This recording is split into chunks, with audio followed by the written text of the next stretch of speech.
Hello, hello, hello! Bless Friday po sa ating lahat. Andi dito na naman ang tindera nyo, puyat pa more. O, diba? So, laban lang kahit puyat at tuloy ang ligaya.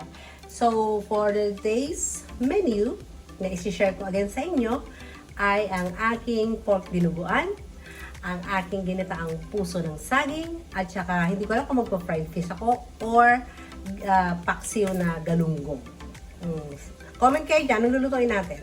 Charot. So, ayun. Ngayon, tawag dito, na-ready ko na po yung aking gatang puso. So, ito, ginigisa ko na po yung bawang, sibuyas, and then, yung giniling kong ilalagay ko, no? Giniling. Ayan, giniling. So, ayan, lulutuin ko ng giniling, and then, ilalagay na po natin yung puso ng saging. Alam niyo po, ang ginagawa ko mga madam, parang pinapaksiw ko siya muna. Inaadobo ko muna po sa yung yung puso ng saging bago ko po siya lagyan ng gata. Yun po yung way ko. Iaadobo ko muna siya or ipapaksiw ko muna yung puso ng saging. Ayan. Ganun po yung style ko bago ko po siya lalagyan ng gata. Okay? So ngayon, ito po dahil wala pa naman yung ating baboy, maghiwa pa akong baboy, inuna ko po muna itong ating sangkap ng puso ng saging. And now, eto, samahan niyo ako, makapagchikahan kayo sa akin habang naghihiwa po ako ng baboy. Ayan. Baboy pa mo. Para sa ating dinuguan. Magkape po tayo mga madam at puyat ang madam. Inaantok pa ang tindera. Magkape po tayo. Puyat po ang tindera mga madam. Puyat pa mo. Pero sabi ko nga, laban lang. Kasi marami magugutom. Diba? Maraming umaasa sa iyong tindera. Wala pa akong karapatang mag-rest day. Sunday lang ang rest day ko mga madam. So, ayan. Iwain natin ang ating pang dinuguan. Yung iba po, kayo anong gusto nyo? Pork dinuguan na laman or laman loob? Kasi diba yung iba gusto laman loob?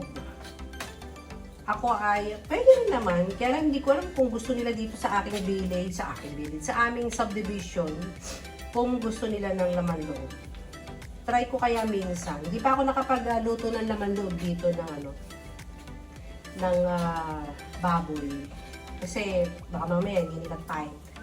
Pero I will try. Diba? Ito po ay laman. Laman. Kumusta po ang mga madam ko? How are you? Kumusta ang araw nyo kahapon? I hope you're all doing fine and good. Ako, ito okay na po ako. Kaya pwede na po ako mag-live mamayang gabi ng aking mga bags at damit. Magsisale ako mamaya gabi. So, abangan nyo yun mga madam. Magbabundle ako mamayang gabi ng damit. Hindi ko alam kung bag ba ang bag hindi natin babundle kasi mga bagong dating ko. So, yan. Preparing ang inyong madam. Preparing. Nakapagluto na po ba kayo? Ready na po ba ang ating mga estudyante dyan? Ako yung estudyante ko po ay umalis na. Umalis na ang estudyante. Lapit ko nga ng konti. Ayan. So, masyadong malayo. Masyadong malayo.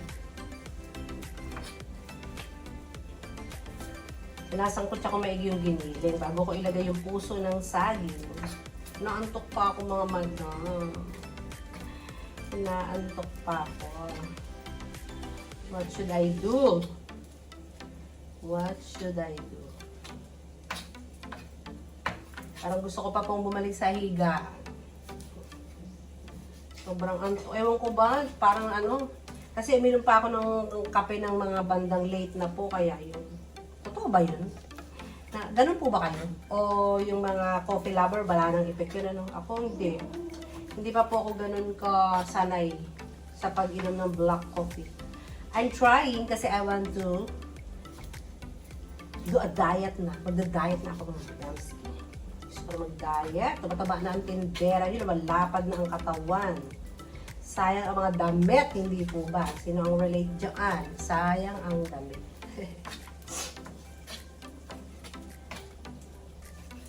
Kumusta sa ating life dyan?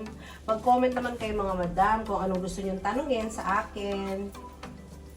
Kung ano mga gusto nyong tip.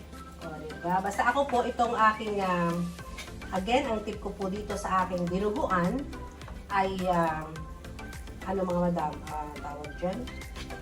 Sinasangkutsa ko po bago ko ilalagay yung dugo. Sangkutsa po ang ginagawa natin mga madam. Marinate. First po, imamarinate po natin. Pagka marinate, ay, tawag dito. Sige po, at may bumibili, mamaya na ulit. Imamarinate ko po muna ito ha. Sige, babalikan ko kayo. So, ito po yung ating menu for today. Ginatang puso ng saging, pork binuguan, at saka ayan, pinag-iisipan ko pa ang papaksuin ko ba yung galunggong na yan or ipa-fried ko siya para turn na ng gata. See you later po pag natapos na ang ating menu. Handa! So, ito na. Ito na po yung inadobo. Adobo muna sa suka. Ayan, yung puso ng saging. So, dahil siya ay half malambot na po siya, medyo half malambot na siya. Ayan, na-adobo ko na po siya ito sa suka. Sangkot siya. Di ilalagay natin yung isang gata muna. Lunutoy muna natin siya sa isang gata. Isang gata lang muna. Mamaya natin ilagay yung cream pa na gata. Cream na gata. Lunutoy muna natin siya sa gata. Palambutin muna natin sa gata.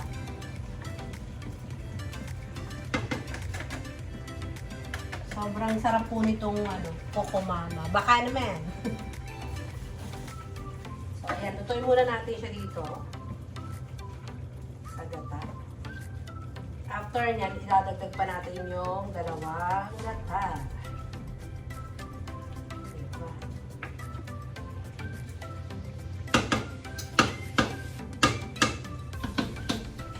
Lagay natin yung sili para lumasa na rin yung sili.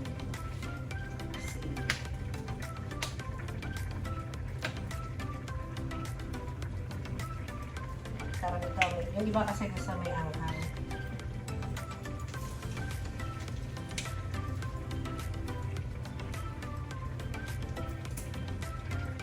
Sure. And then, ito naman po yung aking dinuguan. Siya po yung minarinade ko. After kong minarinade, ayan, sinalang ko na po siya.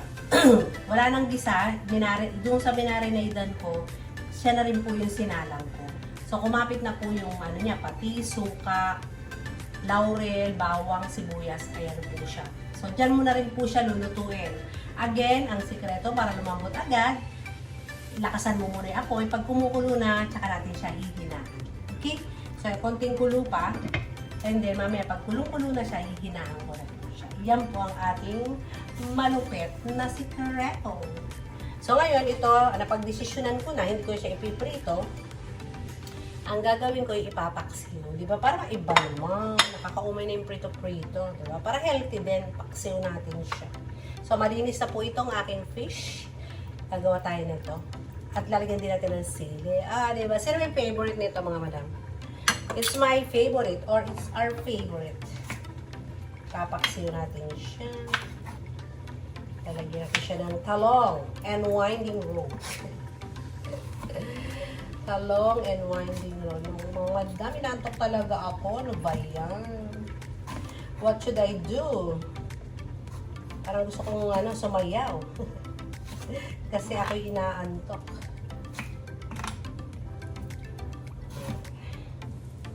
Mamarinate ko na muna siya habang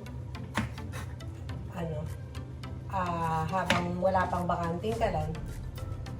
So, ayan again mga madam, paulit-ulit ako. Ang sinasarap ng luto ay laging minamarinate. At least kahit 15 to 20 minutes i-marinate ko lahat ng niluluto niyo mga madam para kakapit. Hindi yung pagkano, agad, gisa agad, hindi po ganon. At saka yung sikreto rin na malupit, kailangan huwag kayo nagmamadali pag nagluluto. Relax.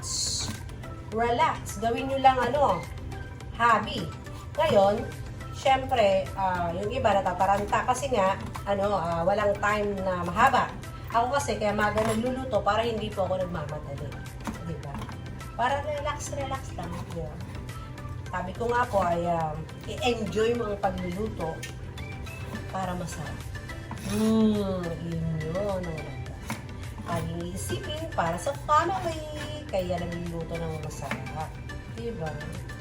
Kahit lalagyan nyo pa yan ng extender, basta nasa puso ang inyong pagluluto, ay sasarap po yan. Again, no betchin. Ako lang si betchin. Kahit sa akin si betchin. No betchin. Kaya swerte ng mga suki ko. Kagaya namin na talagang healthy ang pagluluto. Asin patis lang. Ayan, toyo. Ganun. Ganun lang mga madam. Para healthy. Kaya yung hindi talaga makatiis, kung saan kayo masaya, go Power Ranger. Ugasan lang natin ito mga madam.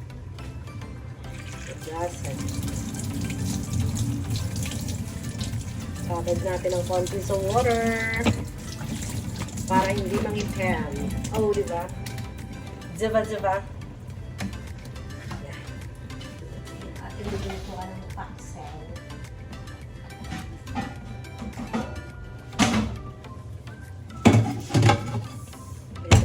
I-line up natin siyang mabuti. So, i-line up natin dito ang ating paksel. Lagyan muna natin ng layered. Para hindi siya maniketski. Tsaka ginagawa ko dito mga madam, lalagyan ko siya ng oil. O-oilan nyo agad para hindi siya manikets. Oil power. Sa ilalim, lagyan muna natin siya ng konting oil. Ginagamit ko pong oil-based oil, coconut oil, olive oil. Ayan. Marami pong para healthy tayo mga madam.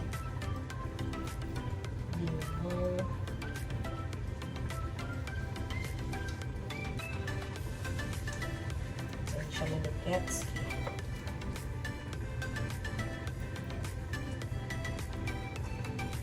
Parang iba gusto ko siyang i-fry.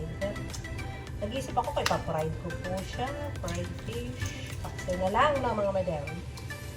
Tapos, pag hindi na ubos, ipa-fried. Diba? Sino nakaka-relate sa akin ng gano'n na ginagawa? Pagka hindi na ubos ang paksiw, ipa-fried. Ang sarap, diba mga madam? Masarap yung gano'n. Diba?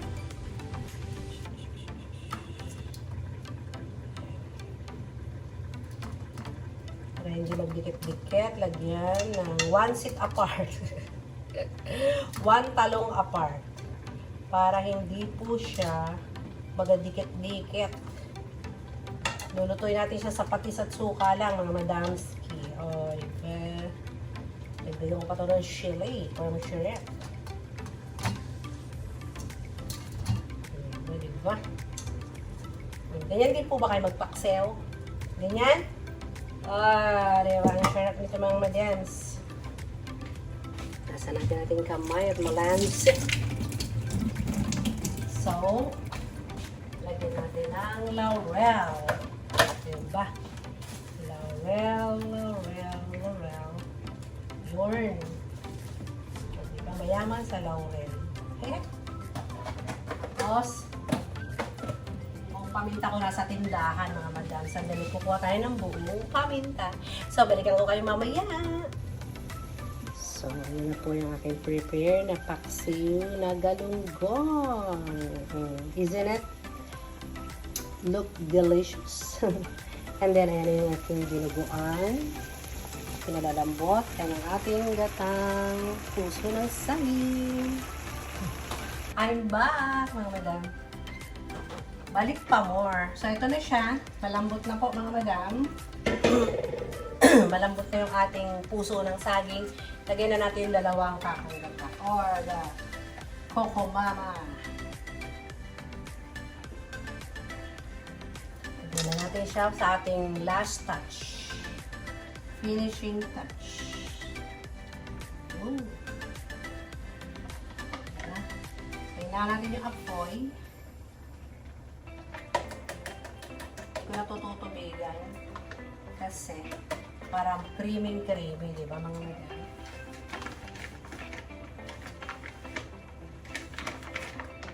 Piga pa more. Piga pa more. Napakasarap po nitong gata na to, promise. I-try niyo po yun. Sobrang sarap niya. So, yan, lutuin natin siya with the mahinang apoy, low fire. Ayan, dahil siya na yung finishing touch natin na gata. Malambot na siya mga madam. Ayan, sarap ng ating ginataang puso ng saging. Yan yung finishing touch, mahinang apoy. And then, punta naman tayo kay dinuguan. Diba? Still, may konti na lang ito mga madam. Lalagyan na natin yung dugo. Diba? Mabilis na itong maluluto. At nakaabang na yung ating paksiw. Paksiw na galunggong nakaready. So, yun mga madam. Mamaya sa ating final na luto ay ipakikita ko again sa inyo. See you later! Few minutes later. Hello! So ito, lalagyan na po natin ang luto. Mga madam.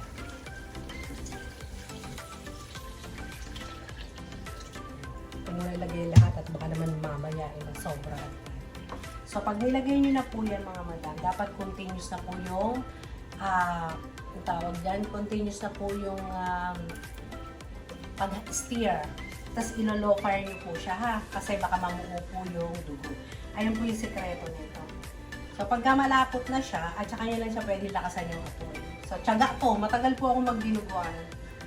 So kakahalo na ganyan. Sobra. Pwede siyang takpan pagka siya ay nahalo nyo ng mabuti. Tatakpan na po natin siya. Ayan ang aking gata. Ayan. Konting-konti na lang at maluluto na yung gatang puso. So, ayan ang dinuguan. Ganito rin po ba kayo kung magdinuguan? Slowly but surely po dapat ha. Ganyan. Hindi nagmamadali. Tapos po, bakit sa sinasabi nila, bakit ang pula ng dugo?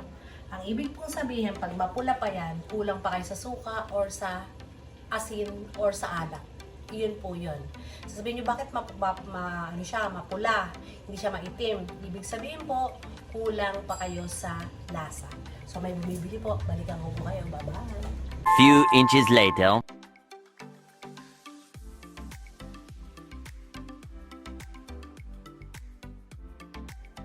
Hello! I'm back mga madam. So ayun po, I'm done na sa aking mga menu for today. May dinuguan, may fish paksiw or galunggong na pinaksiw, and then may ginataang puso ng saging. So I hope mga madam na mayroon na naman kayong napulot o natutunan sa aking munting pagbablog or pagbibideo.